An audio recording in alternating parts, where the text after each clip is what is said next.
Amory Lovins, Chairman and Chief Scientist of Rocky Mountain Institute. There's a big difference between leadership and management. Admiral Grace Hopper said, manage things, lead people. But at whatever level you are, or whichever of those you're trying to do, there are very powerful top line and bottom line arguments for business to use resources with radically greater productivity, to produce the way nature does with closed loops, no waste, no toxicity, to adopt a solutions economy business model that rewards those shifts, to reinvest in the kinds of capital you're short of, like nature. These are the elements of what we call natural capitalism, which you'll find at natcap.org, and it's a very powerful business model that confers stunning competitive advantage. One of the best practitioners is my trustee, Ray Anderson.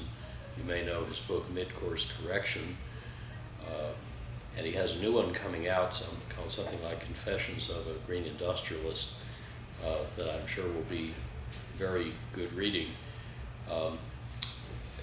Ray has an interesting story. Has about a $1.5 billion carpet company that I think has survived this downturn largely because it's green. It's not just that he has the most oil-independent cost structure in the industry, but he has incredibly adhesive customer loyalty and is gaining a lot of market share in a down market. He has found, as have the heads of all the green companies I know, that probably the biggest advantage is the ability to recruit, retain, and motivate the most talented people. Because as soon as your people no longer feel a contradiction between what they do at work and what they want for their kids and communities when they go home, there is no stopping them. You'll get an incredible outpouring of energy, initiative, enthusiasm, and imagination. Of course, the direct benefits of turning waste into profit are immense. We tend to think of things like energy as not very important factor costs, but of course, when you drop saved energy to the bottom line, it looks a lot bigger compared to net earnings, especially lately.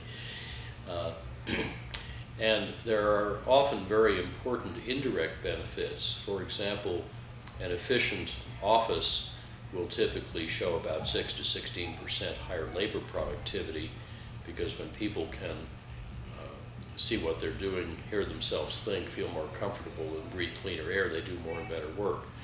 Well, in a typical U.S. office, we pay 160 odd times as much for people as for energy.